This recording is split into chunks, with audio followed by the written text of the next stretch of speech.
Chapter 87. Thinking that Porthos will be at last a baron, and D'Artagnan a captain. The expiration of 10 minutes Aramis arrived, accompanied by Grimaud and 8 or 10 followers. He was excessively delighted and threw himself into his friend's arms. "You are free, my brothers. Free without my aid. And I shall have succeeded in doing nothing for you in spite of all my efforts. Do not be unhappy, dear friend, on that account. If you have done nothing as yet, you will do something soon," replied Athos.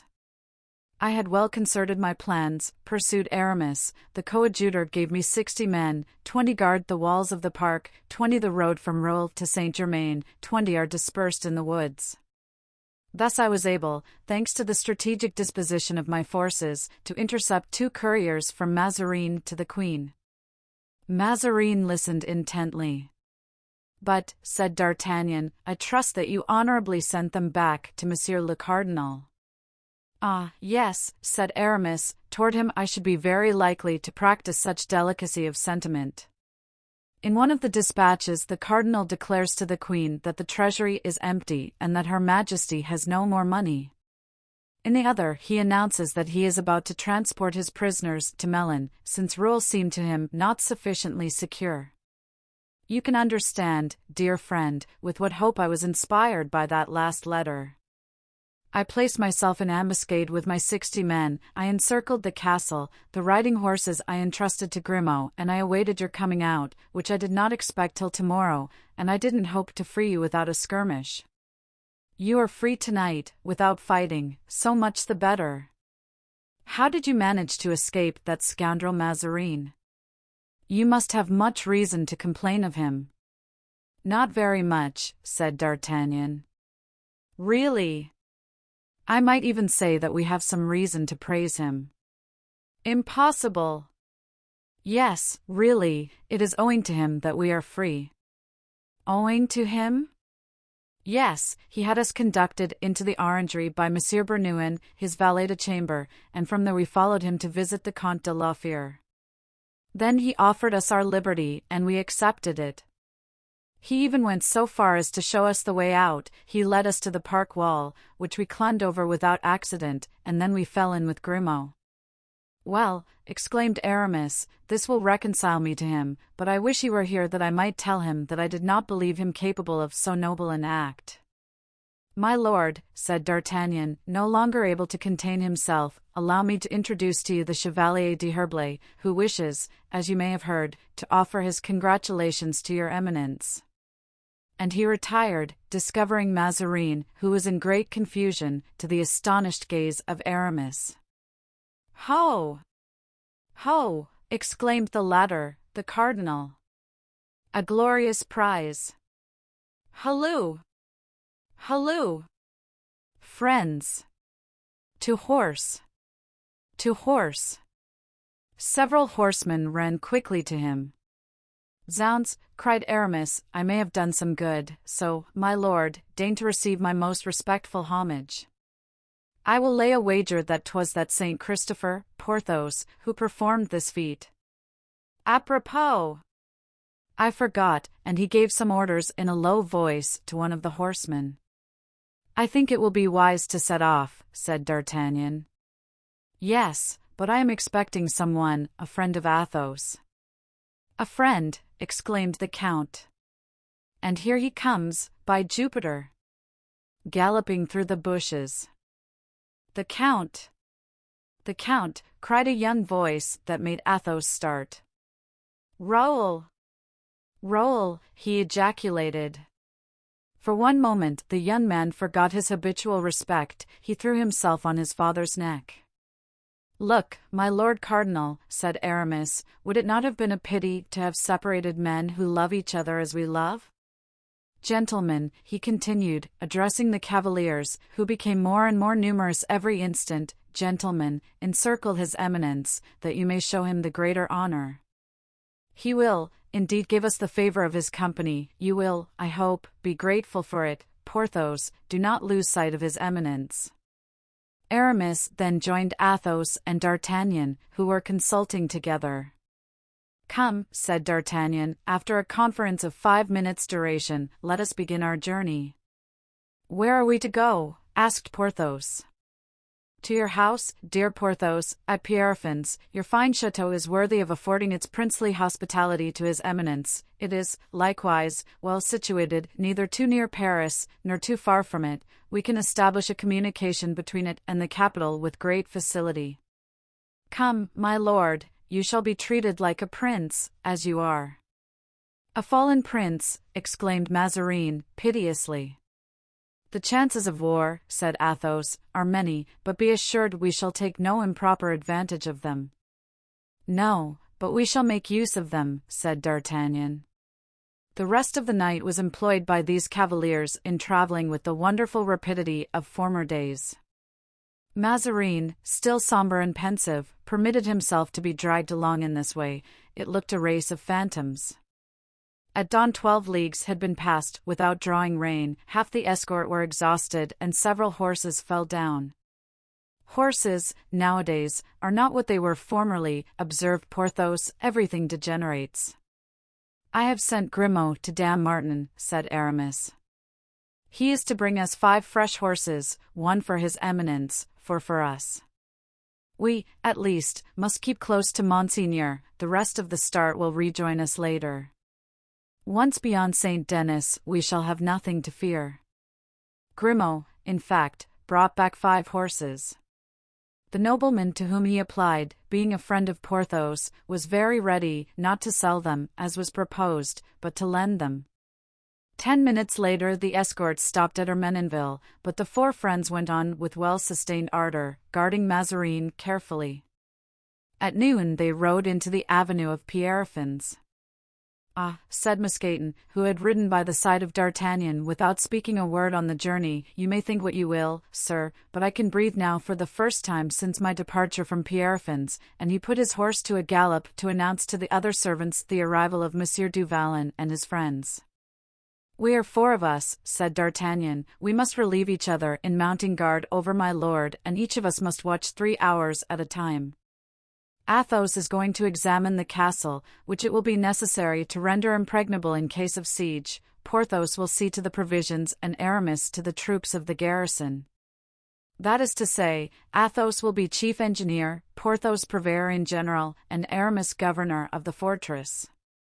Meanwhile, they gave up to Mazarin the handsomest room in the chateau. Gentlemen, he said, when he was in his room, you do not expect, I presume, to keep me here a long time incognito? No, my lord, replied the Gascon, on the contrary, we think of announcing very soon that we have you here. Then you will be besieged. We expect it. And what shall you do? Defend ourselves. Were the late Cardinal Richelieu alive, he would tell you a certain story of the Bastion Saint-Gervais, which we 4, with our 4 lackeys and 12 dead men, held out against a whole army. Such feats, sir, are done once, and never repeated. However, nowadays there's no need of so much heroism. Tomorrow the army of Paris will be summoned, the day after it will be here. The field of battle, instead, therefore, of being at Saint Denis or at Charenton, will be near Compiègne or Villers-Cotterets. The prince will vanquish you, as he has always done. 'Tis possible, my lord, but before an engagement ensues we shall move your eminence to another castle belonging to our friend du Vallon, who has 3. We will not expose your eminence to the chances of war. Come, answered Mazarin, I see it will be necessary for me to capitulate. Before a siege? Yes, the conditions will be better than afterward. Ah, my lord! As to conditions, you would soon see how moderate and reasonable we are. Come, now, what are your conditions? Rest yourself first, my lord, and we will reflect. I do not need rest, gentlemen, I need to know whether I am among enemies or friends. Friends, my lord. Friends. Well, then, tell me at once what you want, that I may see if any arrangement be possible. Speak, Comte de la Fère. My lord, replied Athos, for myself I have nothing to demand. For France, were I to specify my wishes, I should have too much. I beg you to excuse me and propose to the Chevalier." And Athos, bowing, retired and remained leaning against the mantelpiece, a spectator of the scene. "Speak, then, Chevalier," said the cardinal. "What do you want?" "Nothing ambiguous, if you please. Be clear, short, and precise." "As for me," replied Aramis, "I have in my pocket the very programme of the conditions which the deputation, of which I formed one, went yesterday to Saint-Germain to impose on you. Let us consider first the ancient rights. The demands in that programme must be granted." "We were almost agreed on those," replied Mazarin. "Let us pass on to private and personal stipulations." "You suppose, then, that there are some?" said Aramis, smiling. "I do not suppose that you will all be quite so disinterested as Monsieur de la Fère," replied the cardinal, bowing to Athos. "My lord, you are right, and I am glad to see that you do justice to the Count at last. The Count has a mind above vulgar desires and earthly passions. He is a proud soul, he is a man by himself. You are right, he is worth us all, and we avow it to you." "Aramis," said Athos, "are you jesting?" "No, no, dear friend, I state only what we all know." "You are right, it is not you alone this matter concerns, but my lord and his unworthy servant, myself." "Well, then, what do you require besides the general conditions before recited?" "I require, my lord, that Normandy should be given to Madame de Longueville, with 500,000 francs and full absolution. I require that His Majesty should deign to be godfather to the child she has just born, and that my lord, after having been present at the christening, should go to proffer his homage to our Holy Father the Pope. That is, you wish me to lay aside my ministerial functions, to quit France and be in exile. I wish His Eminence to become Pope on the first opportunity, allowing me then the right of demanding full indulgences for myself and my friends." Mazarin made a grimace which was quite indescribable, and then turned to D'Artagnan. "And you, sir?" he said. My lord," answered the Gascon, "I differ from Monsieur d'Herblay entirely as to the last point, though I agree with him on the first. Far from wishing my lord to quit Paris, I hope he will stay there and continue to be Prime Minister, as he is a great statesman. I shall try also to help him to down the Fronde, but on one condition, that he sometimes remembers the king's faithful servants and gives the first vacant company of musketeers to a man that I could name." "And you, Monsieur du Vallon, yes, you, sir." "Speak, if you please," said Mazarin.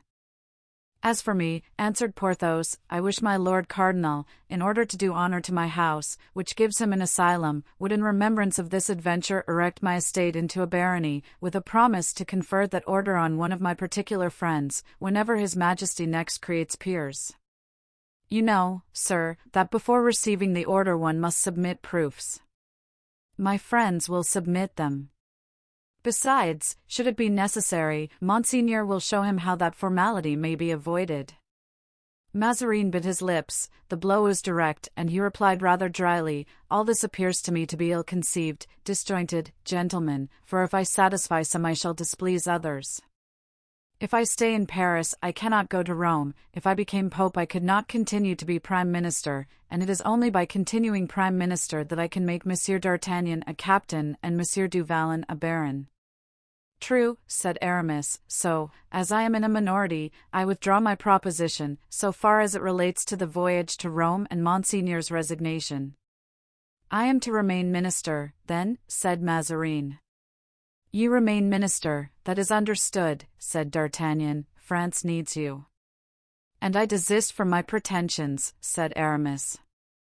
"His Eminence will continue to be Prime Minister and Her Majesty's favourite, if he will grant to me and my friends what we demand for France and for ourselves.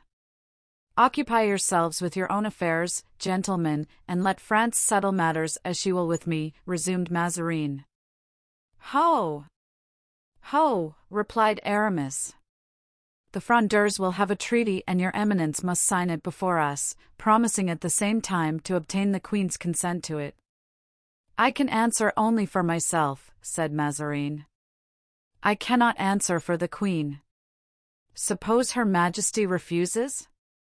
Oh, said D'Artagnan, Monseigneur knows very well that Her Majesty refuses him nothing. Here, Monseigneur, said Aramis, is the treaty proposed by the deputation of Frondeurs. Will your Eminence please read and examine? I am acquainted with it. Sign it, then. Reflect, gentlemen, that a signature given under circumstances like the present might be regarded as extorted by violence. Monseigneur will be at hand to testify that it was freely given. Suppose I refuse? Then, said D'Artagnan, your Eminence must expect the consequences of a refusal. Would you dare to touch a cardinal? You have dared, my lord, to imprison Her Majesty's musketeers. The Queen will revenge me, gentlemen. I do not think so, although inclination might lead her to do so, but we shall take your Eminence to Paris, and the Parisians will defend us. How uneasy they must be at this moment at Rouen and Saint-Germain, said Aramis. How they must be asking, where is the cardinal? What has become of the minister? Where has the favorite gone? How they must be looking for Monseigneur in all corners. What comments must be made, and if the Fronde knows that Monseigneur has disappeared, how the Fronde must triumph. It is frightful, murmured Mazarin. Sign the treaty, then, Monseigneur, said Aramis. Suppose the Queen should refuse to ratify it? Ah! Nonsense, cried D'Artagnan, I can manage so that Her Majesty will receive me well, I know an excellent method. What? I shall take Her Majesty the letter in which you tell her that the finances are exhausted. And then? Asked Mazarin, turning pale. When I see Her Majesty embarrassed, I shall conduct her to Rouen, make her enter the orangery, and show her a certain spring which turns a box. Enough, sir, muttered the cardinal, you have said enough, where is the treaty? Here it is, replied Aramis. Sign, my lord, and he gave him a pen. Mazarin arose, walked some moments, thoughtful, but not dejected. And when I have signed, he said, what is to be my guarantee? My word of honor, sir, said Athos. Mazarin started, turned toward the Comte de la Fere, and looking for an instant at that grand and honest countenance, took the pen. It is sufficient, Count, he said, and signed the treaty.